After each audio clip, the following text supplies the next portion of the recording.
The top focus, ladies and gentlemen. Prime Minister Narendra Modi continues with his phone calls to BJP women candidates for the upcoming Lok Sabha elections. Today, Prime Minister spoke to Amrita Roy, a member of the erstwhile royalty and BJP's Krishnanagar Lok Sabha candidate. She's fighting the election against Trinamool Congress's firebrand Mahua Moitra.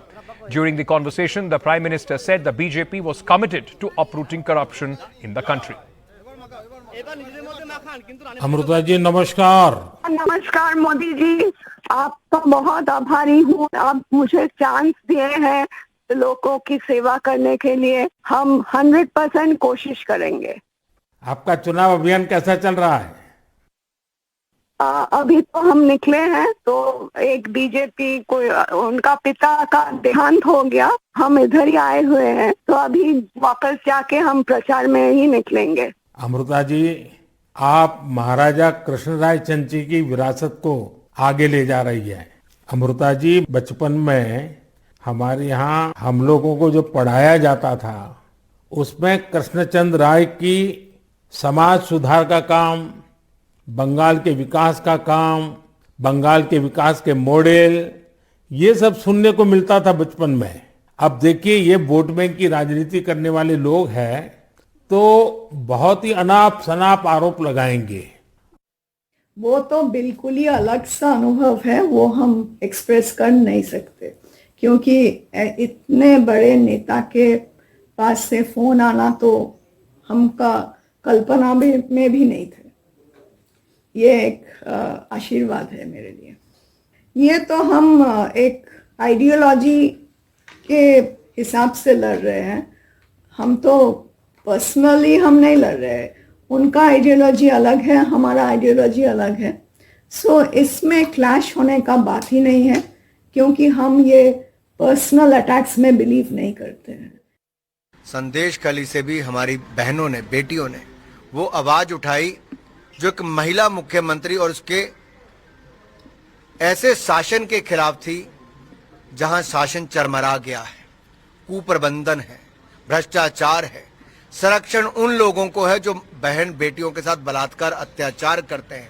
और एक महिला मुख्यमंत्री ममता बनर्जी उस राज्य की महिलाओं को संरक्षण नहीं दे पाई, बल्कि संरक्षण दिया है तो भ्रष्टाचारियों को, बलात्कारियों को। Meanwhile, the TMC has reacted to this phone call of the Prime Minister and has in a tweet said, history repeats itself. 1757, Maharaja Krishna Chandra conspired with Mir Jafar, Jagat Seth and Umi Chand and sold himself out to the British like a spineless traitor. 2024, Rajmata Amrita Roy, his family member, has shamelessly embraced the Bangla Birodhi BJP, sealing a pact to once again deceive the people of Bengal. The faces may have changed, but their zamindari still persists. Reject these treacherous Bangla Birodhi in the upcoming elections, is what the TMC has said. Sticking with the 2024 upcoming Lok Sabha elections, Chief Minister Y.S. Jagannathan Reddy has launched the YRCP election campaign in Andhra Pradesh today. The YSRCP Yatra would cover all constituencies across the state over the next 21 days. The Chief Minister's massive statewide bus yatra is labelled Mahanda Siddham. He would in fact start this yatra from Idupulya in the Pulavendu. Let me go across to my colleague Uma Sudhir, who is joining us with more details on this. Uma, the battleground now heating up. On one side is the TDP, BJP, Pawan Kalyan alliance, and now Jagannathan Reddy fighting for his place once again, not only in the state of Andhra Pradesh, but also in the Lok Sabha.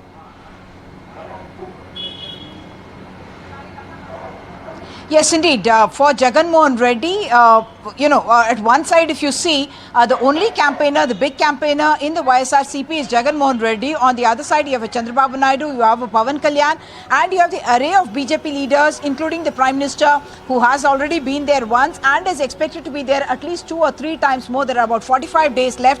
Jagannathan Reddy has to make the best use of the time, and therefore, after his Siddham meetings, he has started what are called the Memanta Siddham. What that means is we are all ready, and he is going to be taking this tour, as you mentioned, 21-day tour is what has been announced as of now. In the first 3 days, he'll be covering the Kadapa district, Nandyal and Kurnool as well. And he started it, as you mentioned, from Idupalapaya. That's the resting place of YSR. And that controversy about his alleged involvement or his, relative, the candidate, Avinash Reddy, who's the candidate from Kadapa, MP candidate, his involvement in the murder of Mr. Vivekanand Reddy, the uncle of Jagan Mohan Reddy. That is something that Jagan sought to, in fact, address today, with one bringing his mother also on the same platform and showing that she doesn't have any animosity towards him, because there has been a lot of narrative of his sister saying that the mother is backing the sister and not her son, and that's something that he put to rest by starting the campaign with her at Idupalapaya, and also addressed the issue of Avinash Reddy and his uncle's death. Okay. And he also spoke about the drug case, which has again been spoken of as something that the YSRCP is indulging in a drug selling in the state. That's what he sought to address. So what he's going to be doing through these days is travel in the bus Right. and also address different segments, whether it's women, SC, ST, BC, and also those who are unhappy with his party, and trying to reach out to them and Okay. bring them on board with him on his campaign to fight the quite a frightening kind of an alliance for him Right. of the TDP, BJP and the Janasena. That's right. And also his sister, now a member of the Congress party, in fact, trying to create that space for herself as well. Interesting times ahead for the politics of Andhra Pradesh. Thank you for joining us with all those details, Uma Sudhir. Moving on, now the Lok Sabha elections 2024 for the first phase. Today was the last day of nomination. Big heavyweights, in fact, of all political parties who are contesting the first phase. Nitin Gadkari, Union Minister, filed his nomination from Nagpur. BJP President of Tamil Nadu, Annamalai, filed his nomination from Coimbatore constituency. Meanwhile, DMK leader Dayanati Maran filed his papers from Chennai as well.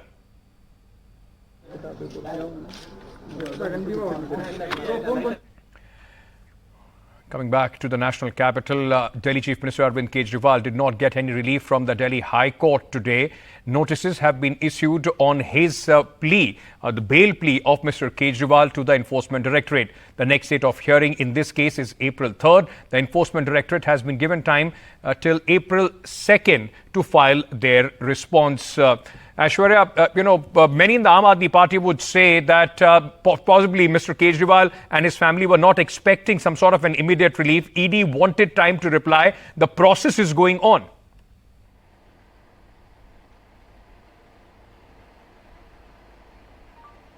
Well, intense hearing took place today in the Delhi High Court. It was Abhishek Manu Singhvi who stood up for almost 2 hours representing Arvind Kejriwal.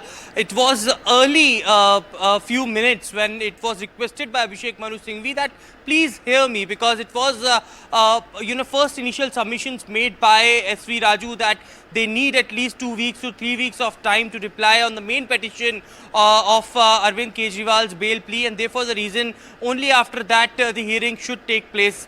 Of course, the judge allowed Abhishek Manu Singhvi, and after almost 2 hours of intense submissions, it was stated by Mr. Singhvi that it is just because of those approvers who accused who turned approvers on those behalf only Arvind Kejriwal has been arrested, and because the elections are around the corner, it is the sitting chief minister who got arrested, who was never ever running. So clearly, as of now, after the order was passed, it was the Delhi High Court who stated that equal opportunity should be given, and Enforcement Directorate has all the rights to reply.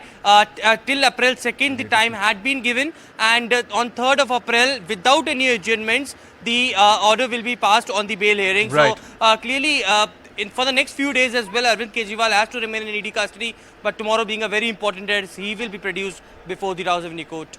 Rouse Avenue Court is going to decide tomorrow who gets Arvind Kejriwal's custody, whether he's sent to judicial custody to Tihar prison.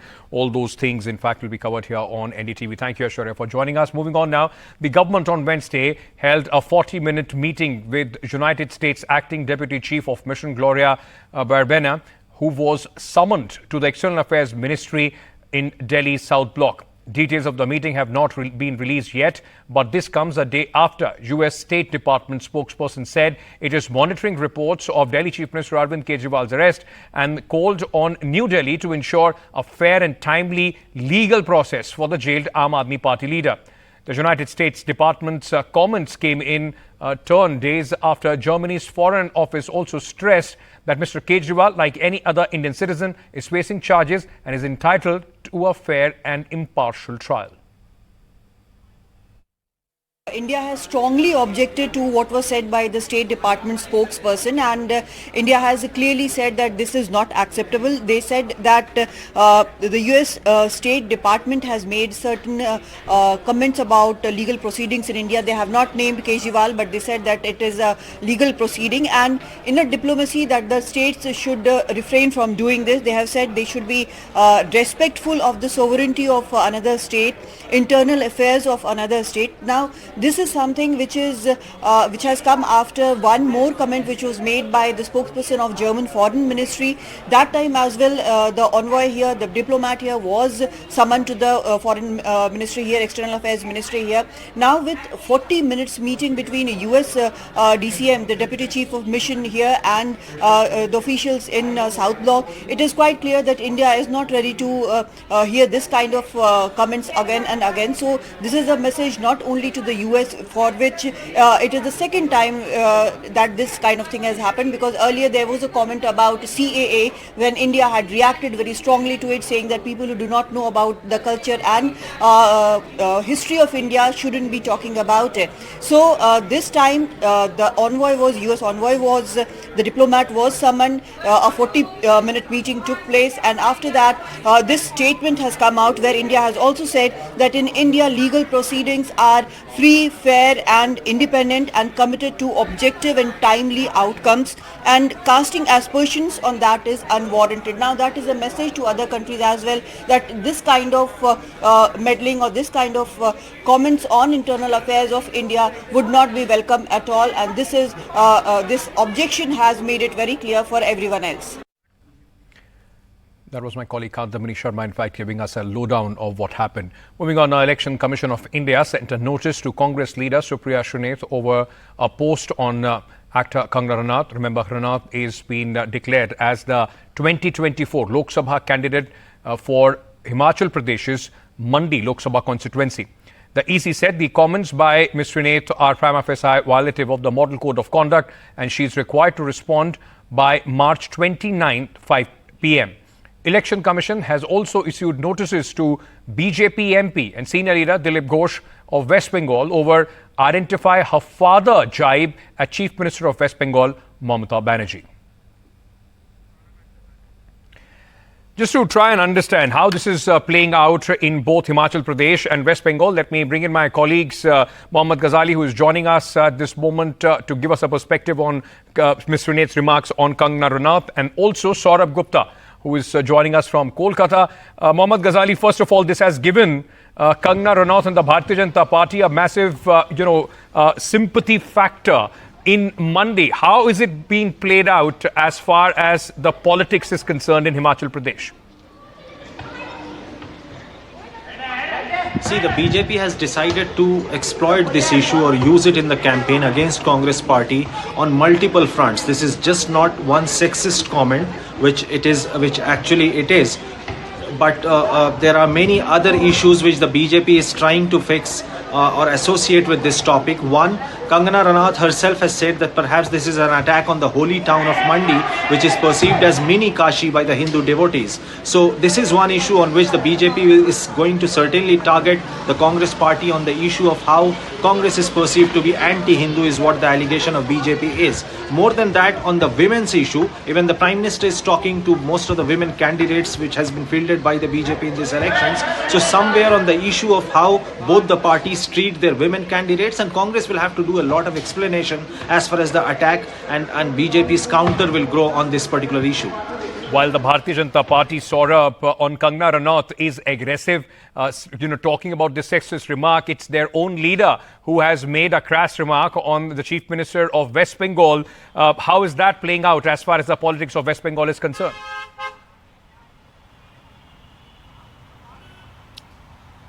Well, there are two aspects to this. One is, of course, Dilip Ghosh himself. He's known for caustic, controversial comments. He's also the man who's credited with bringing the Bharatiya Janata Party to 18 seats in the year 2019, when the BJP really jumped and improved its tally in West Bengal.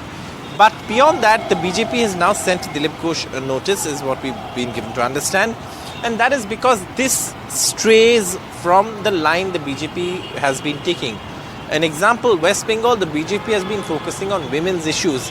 And therefore, attacking a woman chief minister in such terms goes directly against what the party is trying to do in West Bengal. That is to, play up the Sandesh Khali issue, take on the Mamata Banerjee government, the TMC government on issues like women's safety, etc.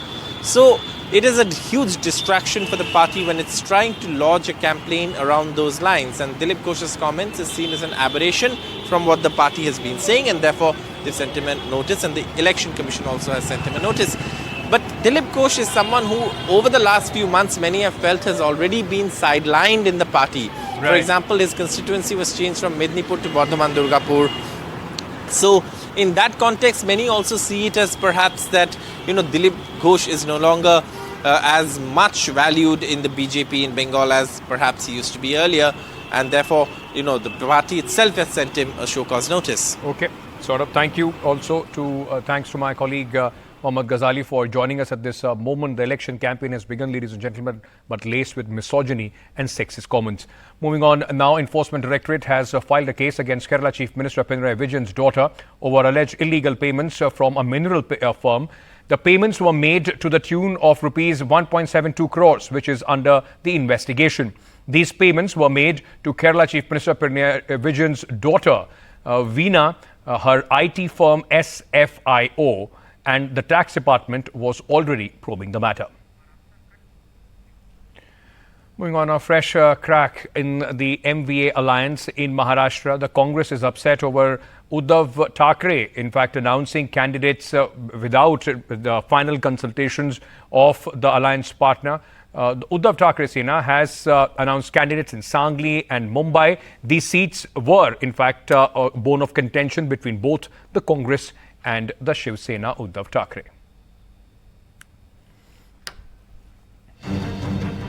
Fresh cracks in MVA alliance after Uddhav Sena announced its list of 17 candidates. Sena's decision to nominate candidates in disputed constituencies, including Sangli and in Mumbai, has sparked discord among the allies. Sangli, considered a Congress stronghold and was claimed by both Congress and Uddhav Sena, will see Chandrahar Patil of Sena contesting. Mumbai Northwest and Mumbai South Central were also claimed by both Congress and Uddhav Sena, but now it has been claimed by Sena's Amol Kirtikar and Anil Desai respectively. Mumbai Northeast, which was under dispute between NCP and Sena, will have Sena's Sanjay Patil as the candidate. Congress was quick to hit out. Sangli त्यांनी जाहीर करणं किंवा मुंबईमधलं सुद्धा धारावी जिथे येते तो मतदारसंघ जाहीर करणं हे योग्य झालं नाही असं माझं मत आहे. आमचा आजही आग्रह या जागेसाठी आहे. एवढंच नाही तर भिवंडीच्या जागेसाठी सुद्धा आमचा आग्रह आहे आणि या बाबतीत जे जाहीर केलं आहे त्या बाबतीत शिवसेनेने फेरविचार करावा असे मी म्हणेल. Sanjay Nirupam, who was eyeing the Mumbai Northwest constituency, also lashed out at Uddhav Sena and accused the party of burying Congress in Mumbai and urged Congress to break ties with Uddhav Sena. जिस तरीके से मुंबई की 6 में से 5 सीटें शिवसेना के हवाले कर दी गई, वो निश्चित तौर पर कांग्रेस पार्टी को मुंबई में पूरी तरह से दफन करने का एक कार्यक्रम है. शिवसेना को इतना एक्सट्रीम स्टैंड नहीं लेना चाहिए. इससे कांग्रेस का जबरदस्त नुकसान है और कांग्रेस के नेतृत्व का ध्यान आकर्षित करना चाहता हूं कि आप अभी भी इंटरवीन करिए, नहीं तो alliance तोड़िए. The MVA suffers another blow as Prakash Ambedkar's party VBA, which was negotiating hard for a possible alliance with MVA, has decided to go solo. परिवारवाद बचाने के लिए इस्तेमाल करना चाहते थे कि जिसको हमने पूरी तरह से रिजिस्ट किया है. हम लोग इस बात को जानते हैं कि काफी बड़ी आलोचना होगी, लेकिन लोगों की अगर नस में अगर जानता हूं, अगर पहचान सकता हूं, तो आम जनता को परिवर्तन की जरूरत है. Sources suggest Congress may opt for friendly fight against Uddhav Sena in many of the disputed constituencies. Will UBT Sena reconsider its list or will it lead to a larger crisis within MVA? Only time will tell. With video journalist Jeetu in Mumbai, Radhika Ramaswamy for NDTV. Now to Karnataka, where resentment in the Kolar Congress, in fact, is troubling the party ahead of the Lok Sabha elections. MLAs and MLCs from the constituency have threatened to resign if Karnataka Minister K.H. Munyappa's son-in-law is given the ticket. In a sudden move, 3 MLAs and 2 MLCs from the Congress in Karnataka created a furor as they decided to step into Vidhan Sauda in Bengaluru to meet the Speaker and submit their resignation. Reason? Anger over sitting Minister K.H. Munyappa's son-in-law being offered a ticket from Kolar Lok Sabha. Backing them is State Minister M.C. Sudhakar, who argued that others must be given opportunities, bringing to the open internal difference in the party. I have all respects for the party high-command, but here we want others to be given representation. So that is the only issue.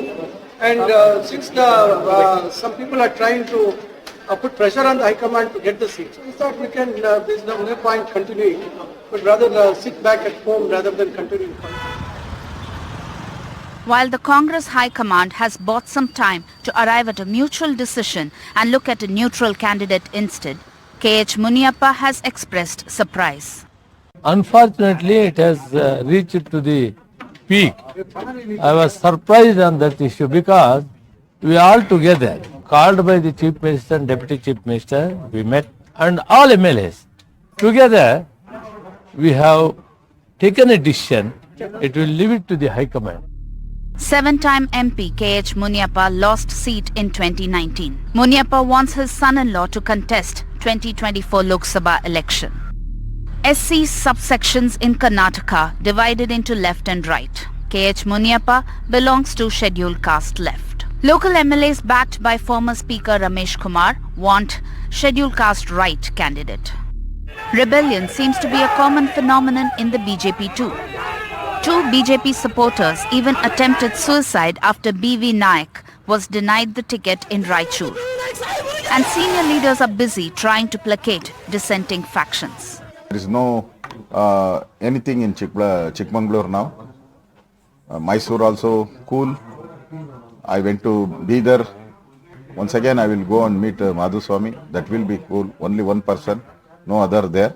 So Shivamogga, that will handle by the central leadership. Both the BJP and the Congress are now worried about tackling resentment within the party. The senior leaders will now play a crucial role to not let dissent ruin the party's prospects ahead of the Lok Sabha election. With camera person Govind Pratibaraman in Bengaluru for NDTV. Now to an international tragedy. 6 are presumed dead after the Baltimore bridge collapse yesterday. The search operation has now been called off. Here's a report.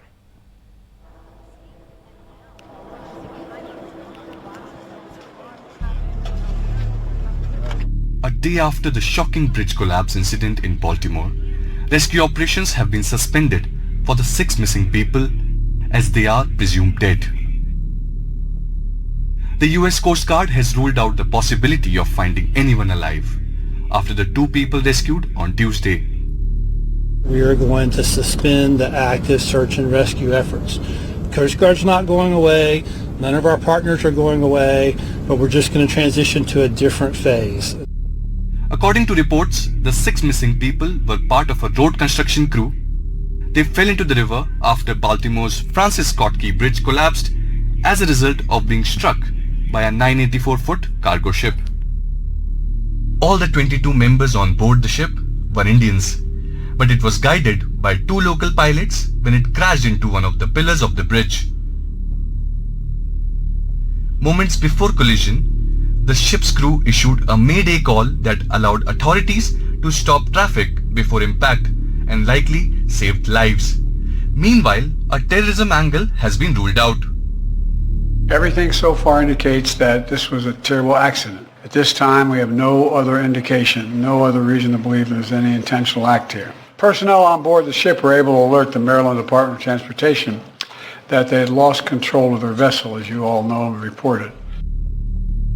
The US National Transportation Safety Board will launch an investigation into the incident, which could hurt the local economy by straining supply chains.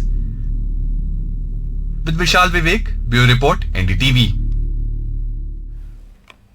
That's all on this bulletin at this moment. Thank you so much for being with us. Good night.